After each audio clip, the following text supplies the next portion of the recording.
Snoring is the most important and consistent symptom of sleep apnea. What is sleep apnea? As the term indicates, sleep and apnea. Apnea means when you stop breathing. And if that happens in sleep, we call it sleep apnea. You cannot go to the deep and refreshing sleep. So you wake up unrefreshed. So you feel tired, your alertness level is low, your concentration is low. So your performance, overall performance goes down. You feel sleepy. And when you are in that kind of a situation, you may not be able to drive. When you are sleeping, you are defenseless. You are in a situation you can't protect yourself. There is a lot of difference between male snoring and female snoring. Male snoring is very loud. We call it heroic snoring, And even people in the next room, maybe the next floor, will know that somebody is snoring. But female snoring is very mild, very soft, and is frequently under-recognized even by the bed partner. This is, though, the most effective treatment, but not the ideal treatment, because only 50% of the people are able to accept it on long-term basis. And because you have to use it forever? First of all, it has to be used every night. Forever. There's Forever. No cure. Yeah. It's like spectacles. You wear spectacles to see better. But it doesn't mean if you wear spectacles for 1 year, your vision is correct.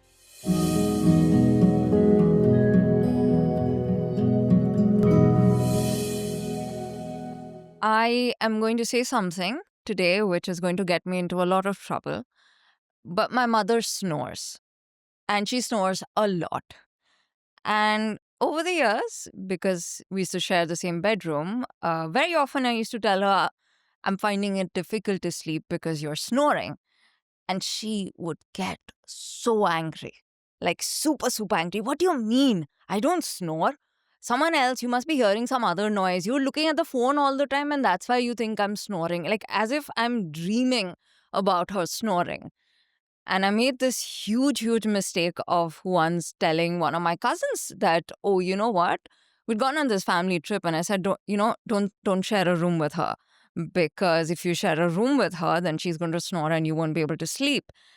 And she got so angry, so angry. It was a time when, I saw her actually visibly shake in anger because somehow snoring is equivalent to something that one should be embarrassed about, one shouldn't talk about, and it's not ladylike, especially in the women that I've met. It's not considered very graceful or ladylike to be snoring. And because of this, we know very little about snoring. We really don't understand biologically or clinically what on earth is snoring. We think it's just, noise or something that's, doesn't sound good or something that, should be hidden away and not talked about on a national podcast, national/international podcast. But I recently have a friend who's just 28 and he snores a lot, like a lot. And I had just done a story for India Today magazine on sleep, and I'd come across a condition called obstructive sleep apnea, and one of the biggest symptoms for that is snoring. And I was concerned because this person is young. He's a good friend of mine.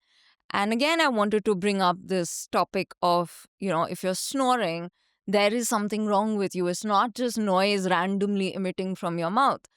And again, he would get super defensive till about a week ago when he himself came and he said, Sonali, I think I have a problem sleeping. And again, even though we have reached this point where we've agreed that perhaps snoring is something more, perhaps it's a sign of our body indicating something to us, even though we've reached this point, we don't know how to proceed clinically because we really don't know what is the diagnosis for sleep apnea? Who do we go to? Who do we consult? Is there any treatment? Is it curative? There's so many variables, and he is an ex-chain smoker, cigarette smoker, and that is also one of the major causes for sleep apnea, who is actually the first person to have combined pulmonology or respiratory medicine with sleep medicine and critical care. He is also the person to have set up the first national sleep clinic in India in 1991. He gave his first newspaper interview on sleep medicine a good 19, 20 years ago when I would have been 5 or 6 years old. And he no longer is with Safdarjung Hospital where he set up the sleep clinic, but he has his own private practice as well, and he continues to treat people. And I thought there's no one better than him to join us to talk about sleep apnea. So we have with us Dr. JC Suri. Thank you so much for coming, sir. Thank you for inviting me. So, you have given a very nice preamble, introduced the subject in a very broad way, because when we are talking about a condition, which is a very common condition, I would say, but a potentially very serious condition, and you have added a humor to that. So, putting all these things together, it's very important that suppose when you want to convey uh, about a problem to general public, you have to you know go in a way where people are receptive Yeah. about that. Yeah. So as you mentioned rightly that snoring, first you mentioned about snoring, and you said that you had a very long exposure and Yeah. experience sleeping, co-sleeping with your mother, and seeing her snore, and snore to a level which I would consider to be socially disruptive, Mhm. because when it starts disturbing the sleep of the bed partner or the other person, then really it becomes serious. But first of all, on a lighter note, what I would like to say that when you are sleeping, you are defenseless. You are in a situation you can't protect yourself. And if at that time you start making a noise and make all people predators, around you, make them aware of yourself where you are, then definitely it can't be a normal phenomena. You consider yourself in a wild where you look into the life of animals and imagine a, a small animal who wants to sleep in isolation, and he finds a very safe and secure place and goes and sleep but starts snoring. So you're declaring to the world where you are. Yeah. So from this, at least one thing I want to make it very clear: the snoring is serious. Snoring can't be normal. If anybody snores, it puts that person's life at risk. So that's about snoring. And then you talked about sleep apnea. No, snoring is the most important and consistent symptom of sleep apnea. What is sleep apnea? As the term indicates, sleep and apnea. Apnea means when you stop breathing. And if that happens in sleep, we call it sleep apnea. So this may happen a number of times, hundreds of times in sleep. And you stop breathing. When we say we stop breathing, it's at least for more than 10 seconds. Because when you stop breathing, you know what would happen. Your lungs will practically stop functioning.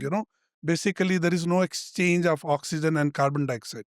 So the longer you stop breathing, the the higher will be fall in oxygen levels, and also increase in the carbon dioxide in the body. So now, when we talk about sleep apnea, there are two types mainly. One is that you stop breathing because there is some obstruction in your breathing passage. And the most common site is the throat area, the area which is behind your tongue and behind the soft palate. Mhm. That's the most vulnerable area. And our muscles there, this breathing passage in the throat, the upper part, the muscles around this control three functions: breathing, swallowing, and speaking. So that's common. And these muscles are very active when we are awake. So they, with their active contraction, our breathing passage remains open. The other important thing is that this breathing passage here is not protected by any stiff wall.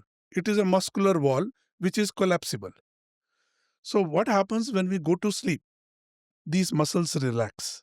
And once they relax, and particularly when we are sleeping on our back, so because of the weight and the gravity effect of the tongue falls backward and hits the throat and chokes that area. So that is the obstruction, which can be partial or it can be complete obstruction, results in cessation of breathing. So that's what we say obstructive sleep apnea. So that's the most important. Uh, when we say about sleep apnea, we actually mean obstructive sleep apnea. And there is another type of sleep apnea is when our brain, the center in the brain which controls our breathing, which sends signals to our respiratory muscles to breathe, it stops signaling. So we don't breathe. So that is what we call central sleep apnea, because our central respiratory mechanisms fail to work. So these are the two very important conditions. So as you said, sleep apnea means we stop breathing, and it can be anything from 10 seconds to 1 minute. So imagine yourself stopping breathing for 1 minute, and its impact on On my on health. gas exchange. So tell me For- something. If you have stopped breathing during your sleep, how has someone like my mother survived, I don't know, like 40 years like that? Yeah, that's a very important question. Very interesting question. Because people have a long history, but that does not mean that it will not harm. So if you stop breathing, as I was telling you, because of the obstruction here, so it's like throttling. Somebody has throttled you, and then you struggle to breathe against a closed throat. And that's that horrible sound. So that's the thing, because you're sleeping, Yeah. so you're not aware of it. So what happens? The person struggles to breathe against a closed breathing passage. So a stage comes that when your effort reaches a level that you wake up temporarily for a short period. Once you wake up, the muscles become active because they became relaxed because of sleep. And the reverse of sleep is wakefulness. So once you are awake, the muscles become active and the breathing passage opens, and the person starts breathing again with a gush of deep breaths, and then after few breaths you again go back to sleep, and again the same process repeats. So this keeps on repeating, and I've seen people who stop breathing every minute or even less than a minute. So that's the way it is. And imagine their oxygen going up and down, and uh, their carbon dioxide goes up. And every time you have to breathe, you have to come out of this apneic spell, this obstruction, you have to wake up. So that means your sleep is disrupted. And once your sleep is disrupted, its quality goes down. So it is no more a refreshing sleep. You cannot go to the deep and refreshing sleep. So you wake up unrefreshed. So you feel tired, your alertness level is low, your uh, uh, um, uh, concentration is low.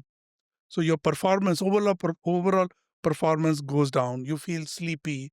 And when you are in that kind of a situation, you may not be able to drive safely, and you run a risk of getting into crashes, accidents, and particularly if you are dealing with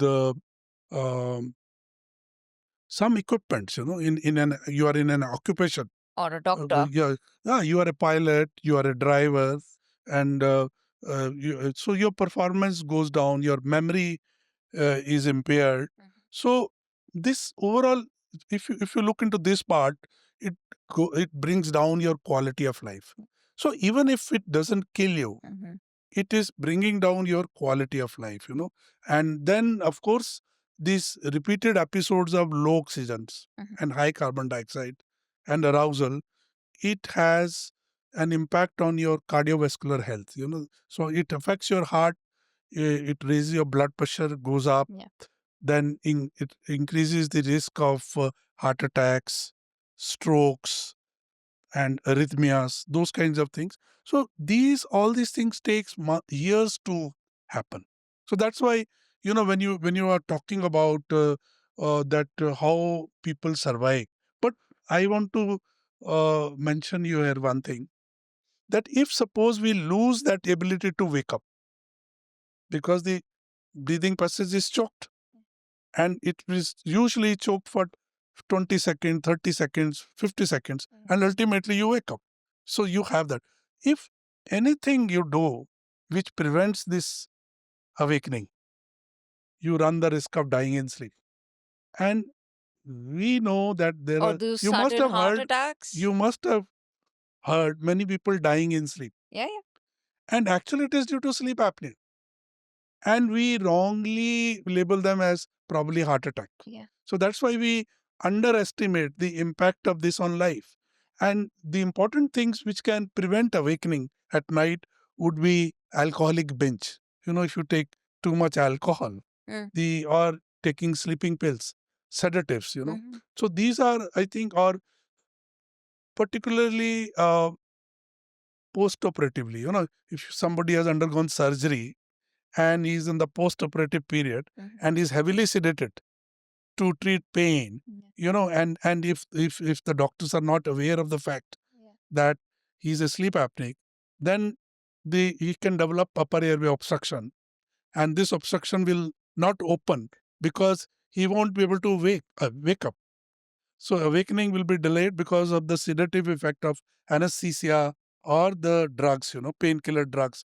So that's why what I wanted to say, that many times people die, but we are not able to link that death to sleep apnea and not able to understand the seriousness. Yeah. So that's what actually happens. So I think we've definitely understood that it's a serious condition and snoring is not something that's normal or biologically supposed to be happening.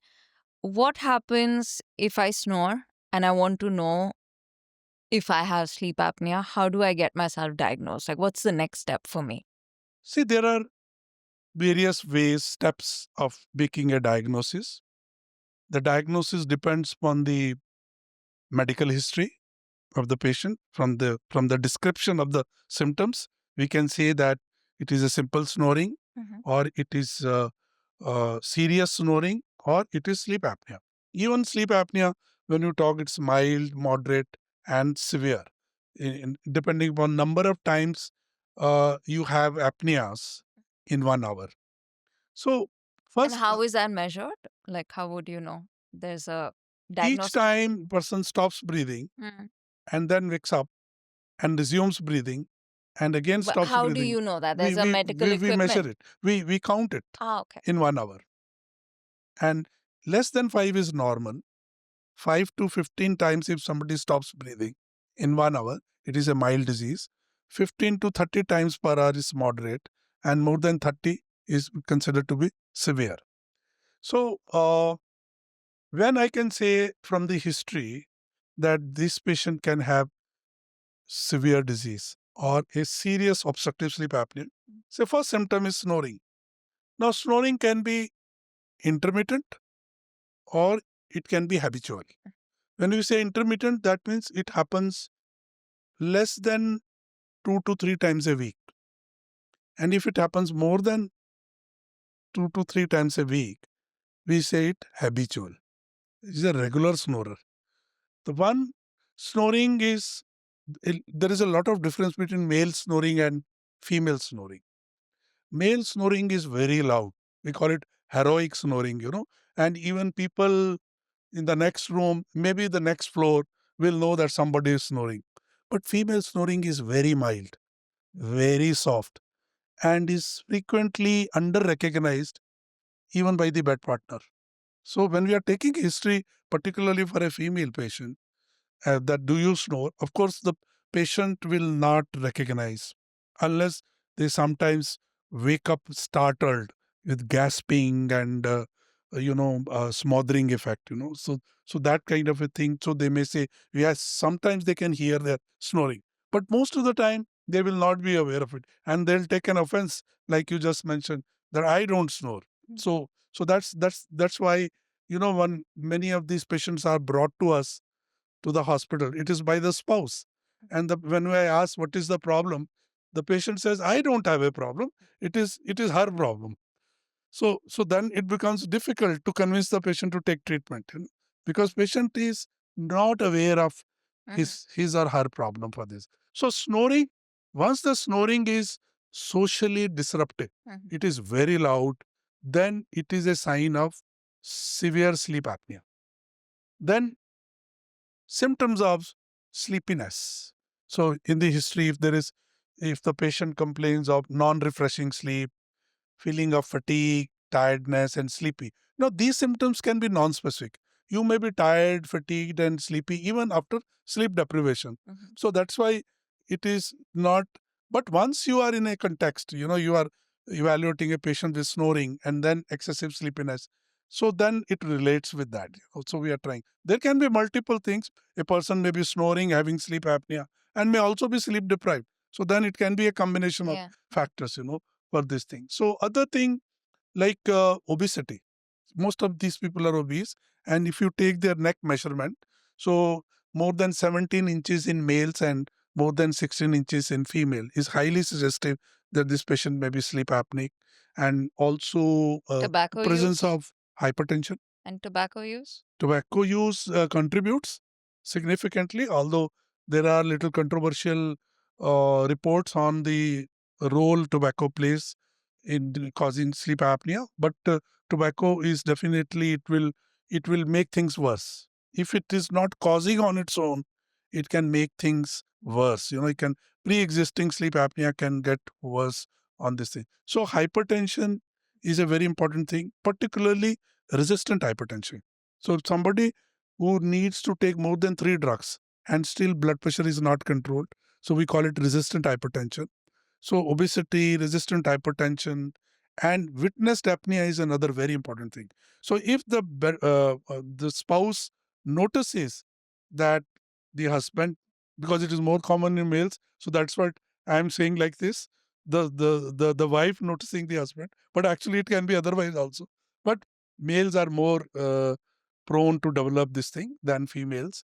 So if the wife notices, the spouse notices that her husband snores and then stops breathing, and after few seconds the breathing resumes with a snort and this thing. So this is what we call witnessed apnea. You have actually seen that the person was not breathing and then resumed breathing. That's a that is something which is very highly suggestive of sleep apnea. So that's on the basis of examination and Sleep tests. history, and then of course the diagnosis needs to be confirmed with a sleep study, or what we call as polysomnography, where somno means sleep, poly means many parameters. When we put many physiological parameters together, so it is like peeping into your physiology and pathophysiology in sleep, and that's a very fascinating And you have test. to wear wires? We use very small, papery, thin sensors and electrodes, which we put on different areas on the body, because we monitor sleep. And for monitoring sleep, we put some electrodes on the skull, so to record brain activity. And on the basis of that brain activity, we can differentiate sleep from wakefulness, and within sleep we can, from various brain activity, we can say it is a superficial sleep, it is a deep sleep, it is a REM sleep, which is a dream sleep. And we can also, within this sleep, we can record various arousals, like what we see in patients with sleep apnea. So they have so many arousals coming for few seconds, 3 seconds, 5 seconds. So patient may have hundreds of such arousals in sleep lasting for 3 to 5 seconds. Of course, it will not come into their conscious domain. So they will not be aware of the fact that they wake up. So that's why when we ask the patient, they may say that they don't have any complaints, but overall they can say that their sleep quality is poor, and they may have to wake up at night to urinate. They may have gasping, choking feeling, snoring, or they may feel dryness of mouth, grogginess when they wake up, morning headaches, lack of concentration, memory lapses. Yeah. So these are the presentation. Of course, the many of these things can be seen in other things also. So ultimately, an expert doctor, a knowledgeable doctor who works in the area of sleep medicine, can put all these things together to a meaningful diagnosis. Yeah. So sleep study is the gold standard test for the diagnosis of sleep apnea. So it is not only for the diagnosis, what we suspect, we confirm on this study, but we can also quantitate the severity of the disease. So whether it is mild, moderate, and severe. Why it is important? Because the treatments which we And offer the I patient will be that's what different. I would really want to Yeah. know. So that's The why we need to know the severity of the mm. disease. And so give me some great news and tell me how sleep medicine has advanced enough to treat. For patient with severe disease is the use of uh, pressure therapy. You must have heard the term CPAP. So CPAP, it means continuous positive airway pressure. As I mentioned to you that there is a block. Our breathing passage actually collapses. It closes. So it's like when you want to inflate a balloon, you put pressure. You use a syringe and you put pressure and inflate the balloon. So the same thing what we do this pressure therapy. So there is a device which is called CPAP machine, and this machine is basically a blower, and it gives us pressure, and this pressure is transmitted through a tube with the help of a mask which is applied on the nose. So this mask has to be quite airtight so that there is no leakage of the pressure. So the success of the treatment depends on the comfort of this mask. This mask can be in the form of just plugs in the nostrils, or you can put it on the nose, so it's a nasal mask, or it can be covering both nose and mouth, what we call oronasal mask.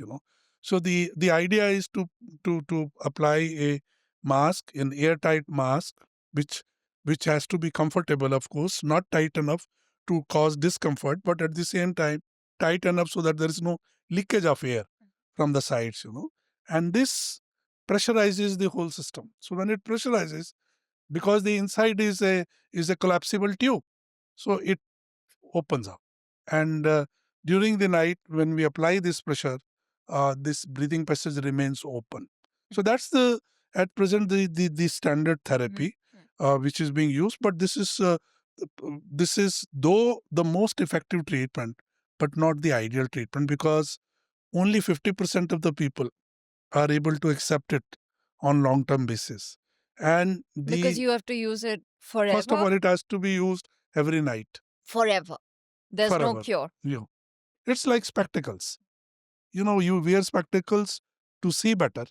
But It you doesn't have mean it doesn't mean if you wear spectacle for 1 year, your vision is corrected. yeah. You have to wear, and the moment you remove your spectacles, you won't see. But you have laser treatment now to fix your eyes. We don't have You alternative don't like have that. it yet. We do have some, but not like in term in the field of ophthalmology. We have really Progress. advanced and progressed much. But here you have to use something. So this device has to be used every night for whole night. Forever. So the long term use would depend on three factors. One, the comfort. Second, the benefit. The patient, if it relieves patient symptoms and patient feels much better, so that will be the driving force to use that thing every night, because people would definitely in between not use, and if they feel miserable in the next day, so that is something which will force them to use it again. So benefit, comfort, benefit. And many people feel some nasal issues. They may develop nasal congestion, nasal blockage, and those things, they come. So what I've seen, or it is the overall general experience of people, is that uh, if I prescribe to 100 people, only 50 people will be able to use it on long term basis, more than 2 years.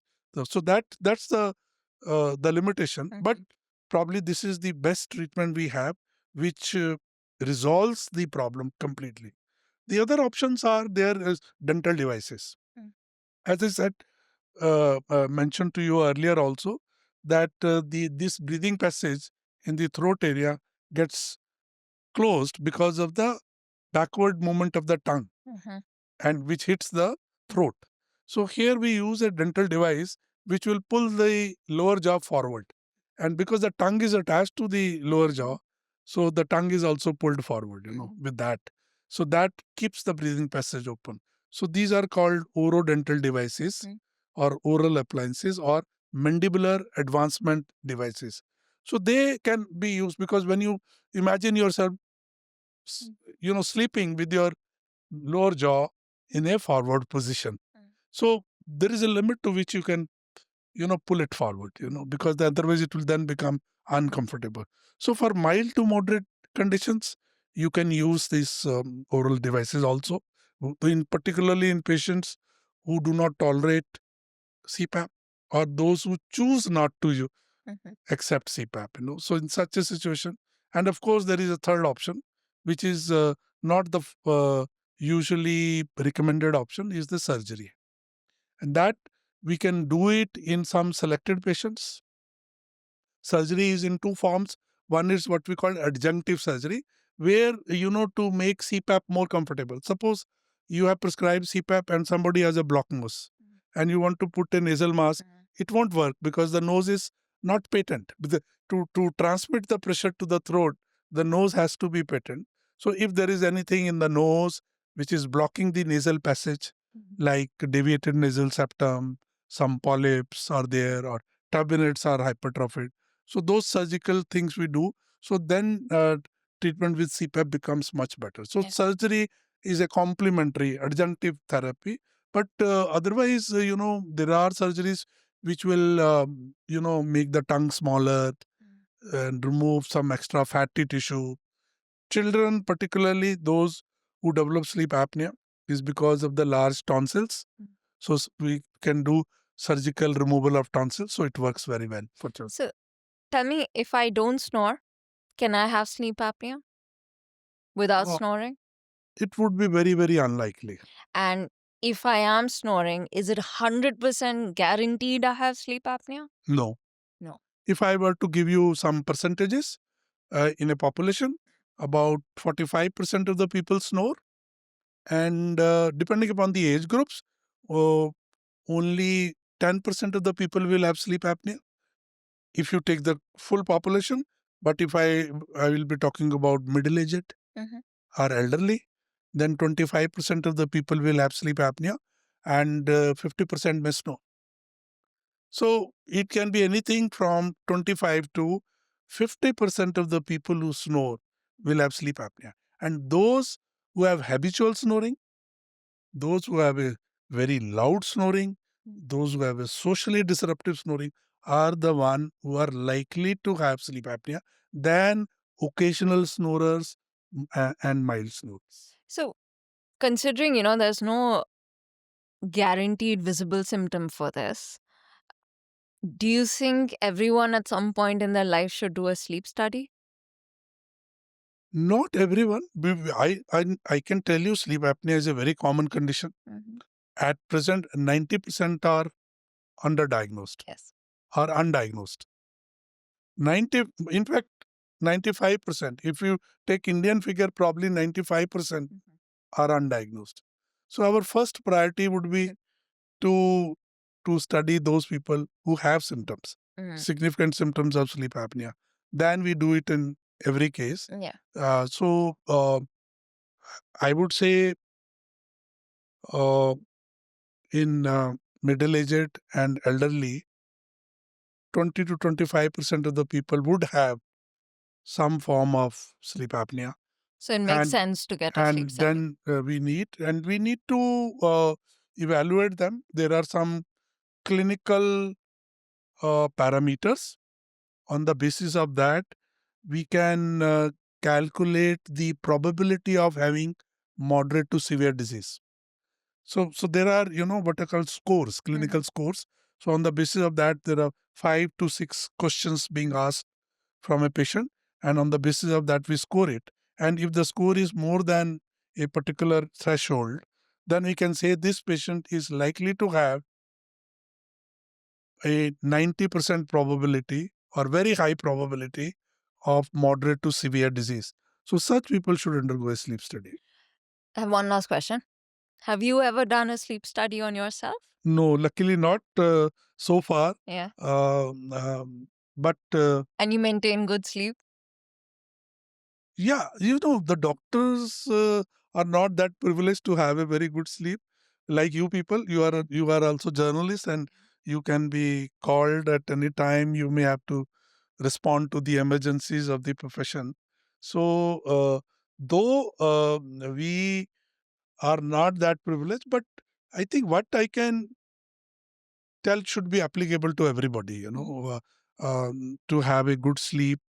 Uh, First of all, sleep has, when we say sleep health, or we say wellness, sleep health or wellness or good sleep, or you say that it has four components. First is the duration, how much one should sleep.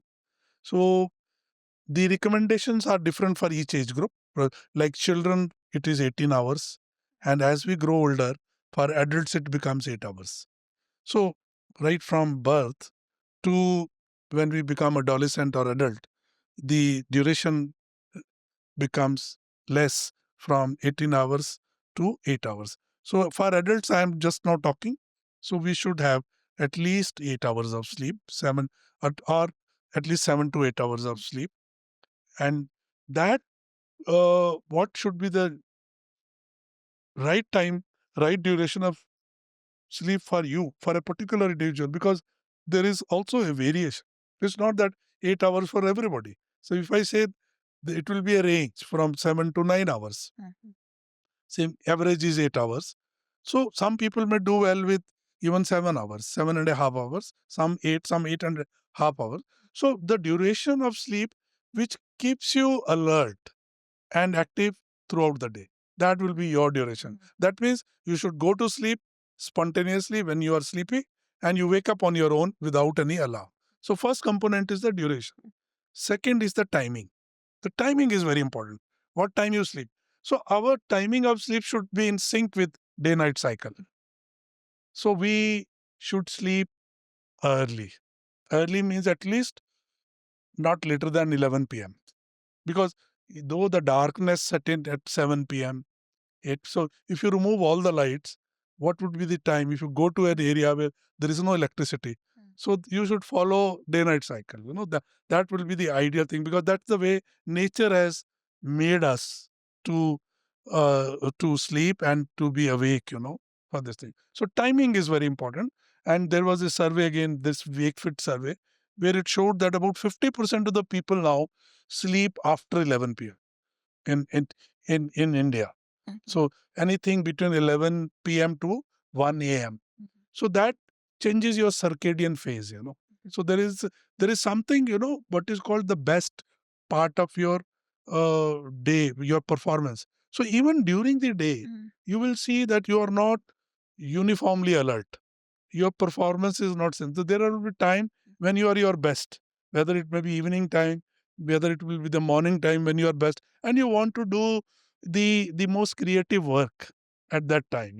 So you have to know what is your best time of sleep, what is your best performance. Even the performance goes up and down during the day. So you have to follow that. The timing is very important. And third thing is what is called the depth, because we have light sleep, we have deep sleep, we have non-REM sleep, we have REM sleep. So our sleep should be in percentage wise, well distributed. Say about 20% deep sleep, 25% REM sleep, 50% light sleep. So like that. So that is what is called the depth. And the fourth component is the continuity. It should not be a disrupted sleep. You should not have frequent awakening. And that may happen. Suppose you are sleeping in an environment which is very noisy, temperature is very high, or you have some painful condition. Sleep apnea is a disruptive condition. Somebody may have leg pains, or what is called the jerky legs and those things. So the continuity is broken. So most of the sleep disorders, particularly the sleep apnea, makes your sleep very disruptive. And when sleep becomes disruptive, it does not allow you to go to the deep sleep. And you wake up very, very unrefreshed and feel sleepy, tired, fatigued, and performance level is low. So these are things. And the last thing what I would like to say is that you should create a good environment of sleep. So there should be a process of going to sleep. So that means suppose you sleep at 11 p.m. every night. So there should be a preparation to sleep from 8 p.m. onwards, in the sense that you should be relaxed. The environment should be relaxing. You should not use very bright lights at that time. You should use relaxing activities. You like music, you hear music. You want to read, you read. You don't get uh, involved into stimulating activities. Some phone calls, you're talking about very controversial issues in the family. That's not the right time. So, a good preparation to sleep, those 2, 3 hours, a warm bath, maybe a hot glass of milk, listening to uh, soft music, those things. And then not using phones, because again in that survey it was found that 90% of Indians, this survey happened in Mumbai, Delhi, Bangalore, and Hyderabad. 90% of the people use their mobile phones at bedtime. And that blue light, which is emitted from these devices, suppress your melatonin, which is a sleep inducing hormone. So that those are the things, these are what I said, sleep disruptive activities, So that preparation to sleep is a very important thing, So when you're going into that. So as a person who knows sleep medicine, I try to do as much as possible. Yeah. But for me, there can be disruptive factors from the hospital if there's some emergency. But this is something what we call as sleep hygiene, which should be followed by all the people. Thank you for sharing it. Thank you. I used to think that digestion was the most fascinating biological process in our bodies because of the way in which food is consumed and broken down and then absorbed. But after I did my story on sleep, I realized that sleep is the most fascinating mechanism my body can do. It's so incredible how it takes down experiences of today, reorders it in my brain. It's like a refresher course happening. It organizes memories. It's not just about physical restlessness. It does a whole lot of stuff for my cognitive well-being, for my cardiovascular health, for my weight loss journey, for my cravings, for a whole bunch of things. And it's very understudied. It's very little understood. It goes hand in hand with brain medicine on some level, because as we get to know more about our neurological functioning, we are understanding more about how sleep works. And when I discovered this, it was very important for me because I realized I have a right to sleep. So, when people would message me, I've been sleeping at 9 p.m. for my whole life. It's been 9 p.m. sleep, 5 a.m. waking up. And I did allow this to get disrupted. So I would get emails or work calls or, family calls or family get togethers. Friends want to meet, they want to meet at 9 o'clock. And I put my foot down once I realized how important sleep is. And I said, you know what? I have a right to sleep. I need this for my health. I need to be left alone post 7 p.m. And it's okay if we meet less. And unless it's an emergency, I see really no reason for you to believe you have the right to disturb me because you're actually harming my health.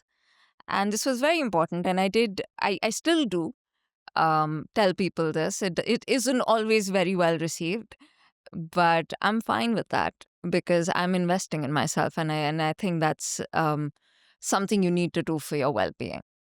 If you've enjoyed this episode and if you've learned something about your health, then it would be great if you left us a rating or a comment.